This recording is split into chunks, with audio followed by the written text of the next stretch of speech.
Salam. Time 2025-ci kitabdan bir sual daha bağlı.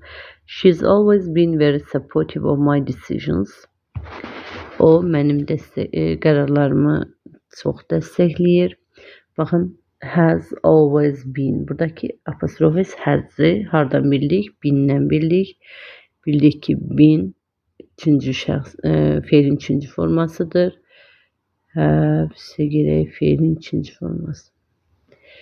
Bunun için bu bitmiş zaman olduğunu, bunun have olduğunu, has olduğunu bildik. Sonra baxırıq cümləmiz təsdiqdədir. Nöqtə varsa, yenə də dedim ki, təsdiqdirsə təsdiq olur aşağıda, inkardırsa inkar olur. Bunu yəqin ki bilirik.